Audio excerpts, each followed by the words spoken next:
आज की जो ये स्टोरी है वो हमारे एक फॉलोअर्स ने हमें भेजी है और ये स्टोरी बहुत ही ज्यादा भयंकर है। क्या आप भूतों में विश्वास करते हो?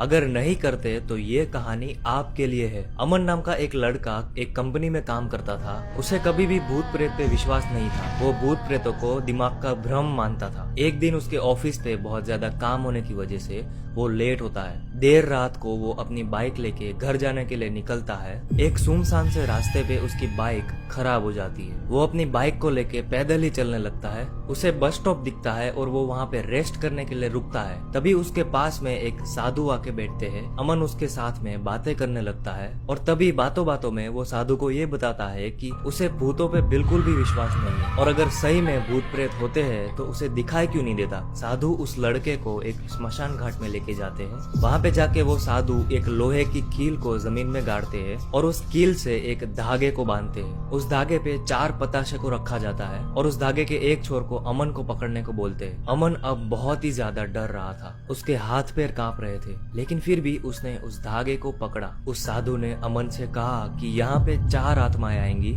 और इस पताशे को खाएंगी, लेकिन इस धागे को अमन को छोड़ना नहीं है। अमन को अब आंखें बंद करने को बोला गया और वो साधु कुछ मंत्र पढ़ने लगा। जैसे ही वो साधु ने अमन को आंखें खोलने के लिए बोला, तब अमन के सामने कुछ ऐसी भयानक सी चीजें थी जो भयंकर सी चीजें देख के अमन के रोंगटे खड़े हो गए। वहाँ पे 4 लोगों की आत्मा उस पताशे को खा रही थी। उन चारों में से एक आत्मा एक आदमी की थी जो कि अमन के पड़ोस में रहते थे और वो थोड़े दिन पहले ही गुजर गए थे। अमन बहुत ही ज्यादा डर जाता है। वो वहाँ से तुरंत ही भाग जाता है। जब वो वहां से भाग रहा था तब उस टाइम पे उसके पीछे से बहुत ही अजीब अजीब सी आवाजें आने लगी थी, मानो कि अमन को कोई बुला रहा है पीछे से। उसके बाद में अमन की दिमागी हालत बहुत बुरी तरीके से खराब हो जाती है।